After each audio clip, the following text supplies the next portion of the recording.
Tem uma coisa que vamos dizer que hoje é o mal dos pastores, assim, é o que gera muita ruína. Tempo pro casal. E para os filhos. Tempo pro casal, pros filhos. Como que é essa maratona? E vocês também orientam casais, né? Que a gente vai tratar sobre isso. Maravilhoso, tem um né? livro, né? A gente vai falar sobre isso, mas Sim. como que é essa maratona da igreja, visita, aconselhamento e oração E faculdade. e faculdade. Não para de estudar, né? E aí, filhos, família, manter ali, como que é pra vocês, assim? É uma benção.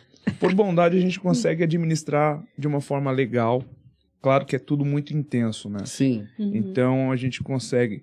Normalmente, nós estávamos deixando a segunda-feira para nós. Ir ao cinema, praticamente toda segunda nós estamos no cinema. gente gosta de Que cinema. maravilha. isso Curtindo o mesmo. A relacionamento, gente adora curtindo o a nossa vida, cultivando, né? Que bem. Então a gente tenta separar o máximo possível, né? Agora, na correria, juntamente com os filhos, a gente tenta administrar da melhor forma, dando atenção para eles, Sim. ainda mais nesse processo de formação da personalidade deles. Sim. Então, na parte da manhã, como ela faz faculdade, quem fica com os pequenos sou eu. Então, sou eu que dou banho, sou eu que dou café, sou eu que dou almoço, que bem. levo para a escola. Então, a gente cria uma carga, uma afinidade muito grande com eles, e quando eles retornam, que se deparam com ela, já tem ela também com toda a atenção. Oh, que tremendo. Então a gente maravilha. tenta fazer toda essa conciliação juntamente com a obra de Deus, por isso a gente tenta deixar de uma maneira mais organizada possível, para que a gente não possa atropelar as coisas. Sim. Sim. Porque hoje é uma ruína de muito E é uma preocupação. relacionamento pastoral, né? Sim. Assim, hoje pastor se preocupa, obra, e aí quando vai ver, tá levando a obra pra casa, Exatamente. e aí leva a obra pra mesa, Verdade. e É verdade. aí não tem aquela comunhão, e muitas das vezes acaba gerando separação, né? Sim. Pastor, só te falar uma coisa. Um dia me perguntaram, qual é o seu maior medo? De perder a salvação? Eu falei, não. Eu sei em quem eu tenho crido e sei quem eu decidi servir. Mas o meu maior medo é ver meus filhos odiar o Deus que eu amo. Esse é o meu maior medo. Meu Deus. Então, eu faço de tudo para poder não ser o pastor só da igreja, mas o pastor da minha casa também. Amém. Isso é importante. Isso é importante. Porque a gente vê isso. Muitas vezes você vê aquele pastor abençoado, aquela família abençoada, e de repente você vê os filhos perdidos. Verdade. Um pastor que nós acompanhamos muito na área da família, que é o pastor Luciano Subirá. Luciano Subirá. Não. Ele é, para nós, assim, uma referência muito grande em relação à família, por conta de ele já ter filhos criados Sim. Sim. e que são filhos apaixonados Sim, verdade. por Jesus, por Deus. Porque nós estamos no processo, né? Nós temos filhos aqui numa faixa etária bem parecida. E esse medo, essa preocupação, né? Muitas vezes eu oro ainda, muito parecido com ele, de falar, Deus, esse é um dos meus medos, né? É de frustrar, decepcionar a cabecinha dos meus filhos, de decepcioná-los como mãe, no sentido dessa criação, dessa educação, e de também fazer com que eles se frustrem com o Deus que nós servimos, Sim. por achar que isso é servir a Deus, porque o ministério pastoral ele é um ministério árduo, é um ministério que exige bastante da gente, mas ele não pode ser aquilo que vai ser um canal de destruição dentro da nossa casa, Uhum. mas de edificação.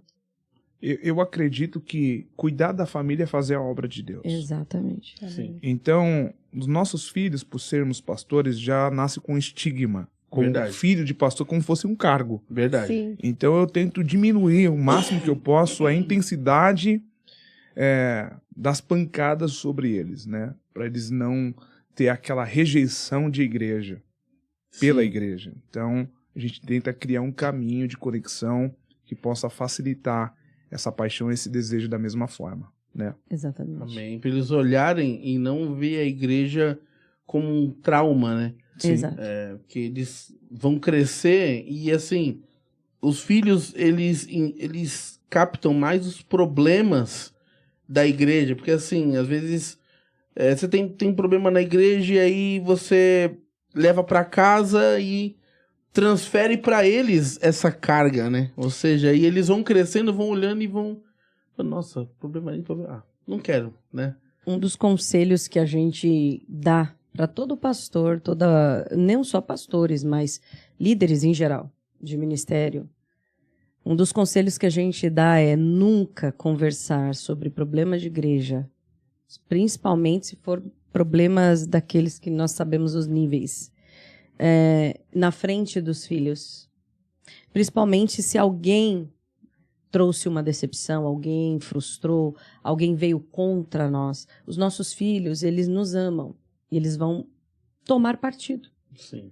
E vão acabar colocando no coração deles raiz de amargura, vão começar a colocar no coração, o coração deles vai ficar escuro, vai ser um coração que já não vai conseguir ter Deus, porque eles vão falar, isso é evangelho, porque eles veem o pai e a mãe se doando pela igreja.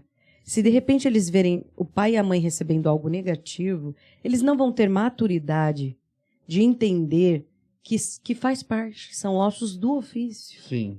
São coisas que nós vamos viver que vai fazer muito parte do ministério, daquilo que nós estamos exercendo, mas eles não têm maturidade para isso. Verdade. Para saber que aprovação, que o diabo, que pessoas, eles não vão. Então, quando eu chego falando, olha, aquele problema, conversando em casa, colocando na mesa, eles estão ali, eles estão ouvindo.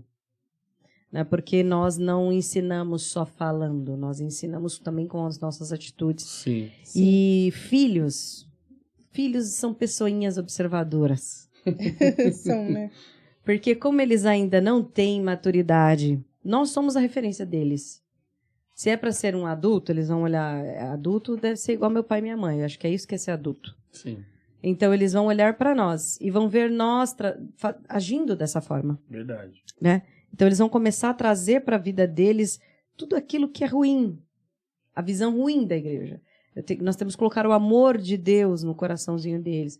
Ensinar também, desde que eles começarem a ter um raciocínio e começar a falar, olha, nós somos servos do Senhor, mas não quer dizer que nós não vamos passar por aflições. Uhum. Nós somos servos do Senhor, mas não quer dizer que nós não vamos chorar, que nós não vamos sofrer, que nós não vamos adoecer, que nós não vamos ter problemas. Vocês têm que entender que Deus, Ele está conosco. E é por isso que a gente vai passar por tudo isso. Sim. Vamos passar por tudo isso e vamos sair vitoriosos, com a garantia de que Ele está com a gente. Né? Mas não quer dizer que a gente não vá viver percalços, problemas. Sim. Então a gente tem que falar isso ao coraçãozinho deles. Agora chegar em casa, trazer o problema da igreja, a gente joga lá e começa a falar, o que a gente vai fazer? Não sabemos, como nós vamos lidar? Vamos punir? Vamos o quê? E eles assim olhando. Eles não vão entender. Não vão. É verdade. E a gente vê muito, né? de liderança, de pessoas traz e começa ali a falar. E isso é péssimo. Nossa, isso é verdade. Seus filhos, eles, assim, não na igreja, né? Mas seus filhos, eles já estão pregando, já? Como que é?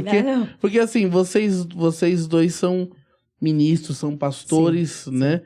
E os filhos vão olhando, né? E vão criando essa personalidade também, assim, naturalmente, naturalmente, né? mas não para pregar num porque hoje eu acho um pouco errado isso, né? Pegar, vai filho, vai pregar, já sabe falar, já de uma forma precoce, né? Mas assim, tipo, criança precisa ser criança ainda, sim, né? Mas assim, tipo, eles já olham assim, eu quero ser pregador, quero ser pastor, já tem esse... Eles têm, quando nós conversamos, provavelmente com o Joseph, que o Joseph, ele é mais espontâneo, a Radassa é um pouco tímida. Ela é mais concentrada. Ela é mais velha?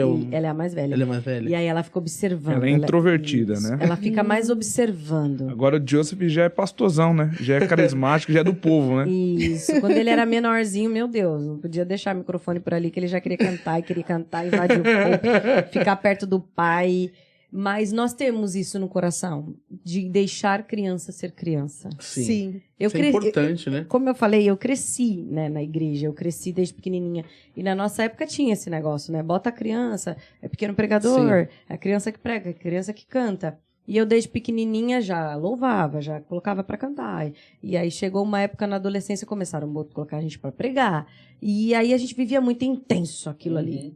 E não tinha maturidade pra lidar com isso. Sim. E a gente sabe que lidar ali não é só lidar com aquilo aparente, nós estamos lidando com o mundo espiritual. Verdade. Que seja mais natural possível Exatamente. isso, né? Que Sim. seja no Que tempo. aconteça a vocação, o chamado despontando sobre Sim. eles de uma forma muito natural, não mecanismo, né? Não como fosse algo imposto sobre eles, Né? né? Sim. Você tem que fazer isso porque algumas pessoas utilizam isso até para lucrar em cima do Lucrar. próprio filho. Então, Sim.